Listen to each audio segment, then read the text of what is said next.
I literally had birds coming in from the top, creating entire nests in one day in the laundry that hadn't been put through. And then we had wasps making nests underneath the floor.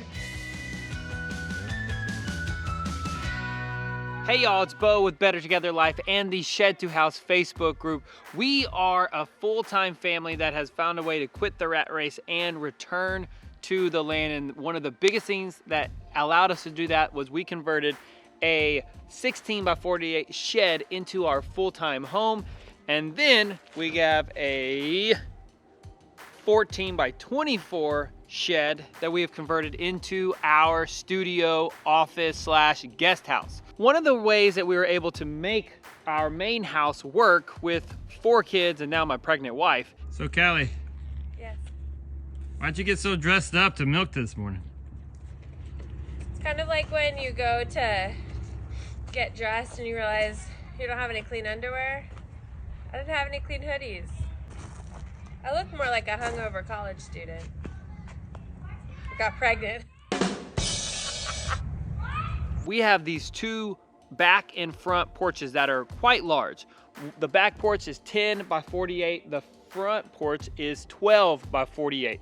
So a lot of outdoor living space, and a part of the back porch we converted to our outside laundry room. So I don't know if you remember this video where we realized that there were some mistakes that we made. So as you can tell, our laundry room is both functional in so many ways. It's functional for laundry, but then we also kind of use it for storage. Long term, I do need to seal this up somehow to where in the winter, I seal it up completely so that we can try to heat it and then insulate the walls in there. It doesn't even have a real floor. You can see through it. So there's no plywood or any kind of flooring. If I had to do it over again, I would just say, hey, while we frame it up, let's make sure that we can seal it up. So here is the plan of all the things that we needed to do. Number 1 is we needed to take out everything in the rooms. So we took out the washing machine, the dryer, we took out all the cabinets, everything that we kind of have built over the last 3 years. We took all that stuff out and made it a complete clear space. Actually, I lied. The first thing that we needed to do is we needed to get this guy. Where is he? Right there. Andrew Couch is back. He is our friend, contractor extraordinary. Things go so much faster, and he motivates me to actually do the work. So then what we did, we need a floor because we were just getting so many bugs, wasps, everything coming into the laundry room. So we needed to try to find a way to seal everything off in the laundry room. Also, we wanted a way to be able to heat the laundry room in case like if we had another Texas freeze, that we'd be able to protect the pipes in that space because everything was exposed. So we put a 1/2 inch plywood down because it's just an outdoor laundry room still. It doesn't need to be fancy. We're never gonna put any kind of tile or flooring on there. But what we needed to definitely do was we took that plywood and we put what's called Red Guard. It's a weatherproofing, it's a waterproofing layer so that any of the moisture that comes up, it's nice and protected underneath there. If maybe someday we'll do some spray foam, closed cell spray foam under there to give it even more protection. But right now, I think it's gonna be good. Everything is still a construction site. Big fat mess.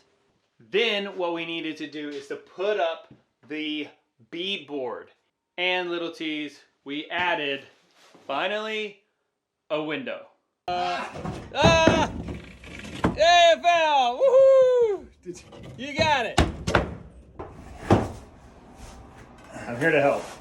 Then lastly, what Andrew came up with this better idea than I ever thought of is instead of trying to seal things up and keep things breathing, we added the window right here, but we created a actual ceiling in here. We've had some cold days and we just put a space heater in here and this place can get super warm. Like we were able to get to like 65 degrees whenever it's 30s outside. Okay, I brought my beautiful bride out. This was her design of how to make this look. You make it sound really fancy, a design. Along with Andrew making it a lot better. Making it happen. Yeah, so Kelly's gonna give the tour. Alright guys, it's so fancy now. I was making this and just thought of all my friends who've built their stick houses. And you just said stick houses. yeah. They're intricately planned laundry rooms, pantries, and all of those things. This is a solution to a problem. I didn't want our laundry room in the house because we only have like 900 square feet. It just meant all the square footage was gonna go to smaller capacity washer and dryer that were like stacked on top of each other, and it would be like a closet. So making this room on the back porch helps a lot of those problems. And it's pretty basic as far as laundry rooms go. Washer, dryer. This is just the drawer from cabinetry we rescued in Houston. Holy cow, you will not believe what is at our neighbor's house and what we can be able to get for free.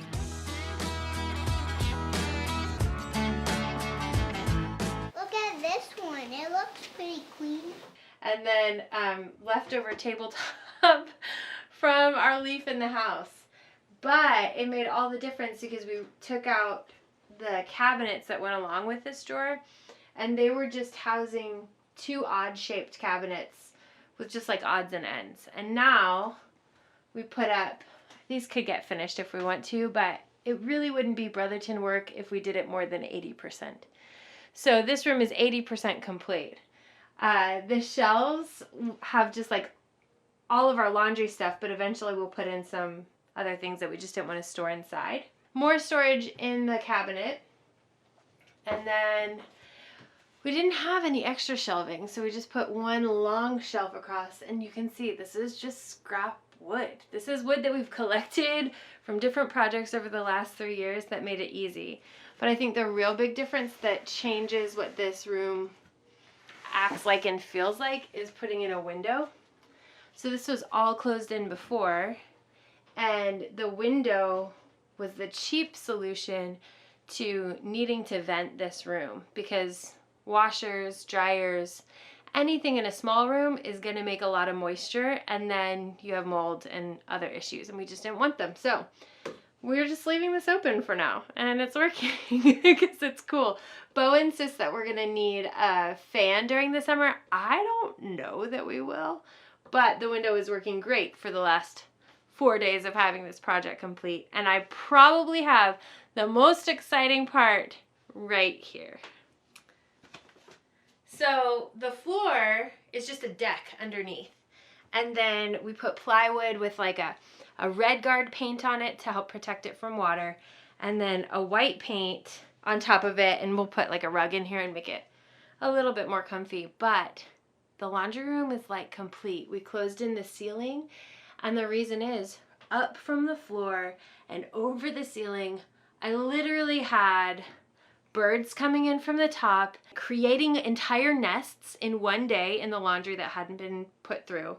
And then we had wasps making nests underneath the floor, and they would just like pop up and be like, don't do laundry today. And we wouldn't do laundry during the day the whole summer. Or we do it at nighttime when they were like not interested in us. It was some of those things that people just don't talk about on their homesteads. So I think this laundry room solves a lot of problems. It's really bright. It makes you want to be in here more. Okay, babe, so you said Brotherton's doing 80%. Brotherton fashion. Because I know that you say Brotherton's. I would say if you're doing a lot of DIY stuff, if you are on a homestead, there's so many projects. You get to 80%, and I would say it's both of us a little bit to where like, okay, like that is a great it's good patch. Enough done. Let's move on to the next thing that is at 0%. That's urgent. So what are the 20% in here that you want to finish? Okay, if we were going to get from 80 to 100%, things would be like finishing out the window framing. Maybe coming in and painting this whole thing white or whatever color we want, but painting the beadboard. This is just primed, and that's probably my #1 suggestion for people if they're like, what do you suggest in building? Get the primed stuff. Get the primed shiplap, get the primed beadboard. It saves so much time and makes you look 80% Brotherton done. So that's, I think, the window and then painting the wall. I want to just put a curtain rod up here so that I can hang from the rod instead of the shelf up there. So this is the tankless water heater. I love it. I love the tankless. We never run out of hot water for anything. You might have lower pressure, but you can do laundry, dishwashing, and showers at once, and you're great. But because this has always been here, this is just gonna stay open. Like, even 100%, I don't really know what we would do, and I don't really care. So it's 80% is good enough. There was just like a piece of board here, and I asked Andrew, hey, can we just keep that board here? It's such a great little ledge for coffee. And he was like, yeah, but I need that to not look like a piece of scrap wood. So he put in something a little bit better. And then the easiest thing to switch up is going to be getting a rug for in here. They're just things that, again, 80% was not a big deal to me. So we just slapped on paint, and it's not going to be perfect, but it's literally plywood. It's not like we put in flooring.